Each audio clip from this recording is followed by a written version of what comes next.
എക്സാമിനുള്ള വളരെ പ്രധാനപ്പെട്ട 10 ചോദ്യങ്ങളാണ് ഈ ഒരു വീഡിയോയിലൂടെ നമ്മൾ ഡിസ്കസ് ചെയ്യുന്നത്.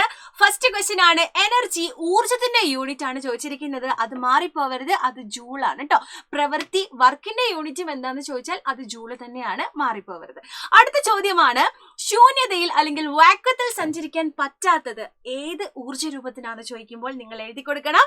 അത് ശബ്ദമാണ്, പ്രകാശമല്ല കേട്ടോ. ശബ്ദം, സൗണ്ട് ആണ്. നെക്സ്റ്റ് ക്വസ്റ്റ്യൻ ആണ് അണക്കെട്ട്, അതായത് ഡാമില് സ്റ്റോർ ചെയ്തിരിക്കുന്ന എനർജിയാണ് ചോദിച്ചിരിക്കുന്നത്. അതായത് നമുക്കറിയാം ഈ ഡാമിലൊക്കെ നമ്മൾ വെള്ളം ഭയങ്കര ഹൈറ്റിൽ ഇങ്ങനെ കെട്ടി നിർത്താറുണ്ട് അല്ലെ. എന്തിനാ ഹൈറ്റിൽ ഇങ്ങനെ കെട്ടി നിർത്തുന്നതെന്ന് അറിയാം നിങ്ങൾക്ക്? അവിടെ ഈ ഹൈറ്റ് കൊണ്ട് കിട്ടുന്ന ഒരു ടൈപ്പ് എനർജി ഉണ്ട്, അതാണ് സ്ഥിതികോർജം എന്ന് പറയും, അല്ലെങ്കിൽ നമ്മൾ അതിനെ വിളിക്കും പൊട്ടൻഷ്യൽ എനർജി. അപ്പൊ പൊട്ടൻഷ്യൽ എനർജിയാണ് കേട്ടോ.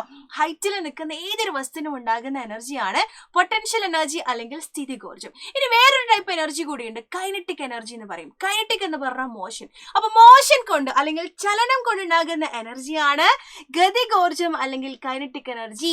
ഒരു വസ്തുവിന് അതിന്റെ ചലനം കൊണ്ടുണ്ടാകുന്ന ഊർജം ഗതികോർജം അല്ലെങ്കിൽ കൈനറ്റിക് എനർജി. ഉയരം കൊണ്ട് ഏതാണ്?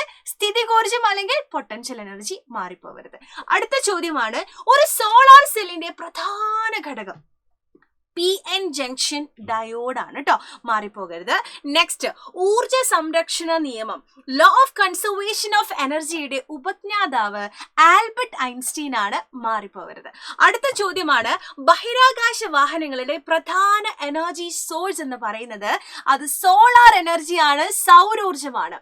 അടുത്ത ചോദ്യമാണ് സൂര്യനിൽ ഊർജം ഉൽപ്പാദിപ്പിക്കപ്പെടുന്ന പ്രക്രിയ, അതായത് എനർജി പ്രൊഡ്യൂസ് ചെയ്യുന്ന ആ ഒരു പ്രോസസ് എന്താണെന്നാ ചോദിച്ചിരിക്കുന്നത്. എവിടെ? സൂര്യനിലാണ്. അത് ന്യൂക്ലിയർ ഫ്യൂഷൻ ആണ് കേട്ടോ, മാറിപ്പോവരുത്. അടുത്ത ചോദ്യം സോളാർ സെല്ല് ഉണ്ടാക്കിയിരിക്കുന്നത് നമുക്കറിയാം അത് സിലിക്കൺ ആണ്, മാറിപ്പോവരുത്. അടുത്ത ചോദ്യമാണ് ബാറ്ററികളിൽ ശേഖരിച്ചു വെച്ചിരിക്കുന്ന ഊർജം ഏത് ടൈപ്പാണ് ഇവിടെ കൊടുത്തിട്ടുണ്ട്.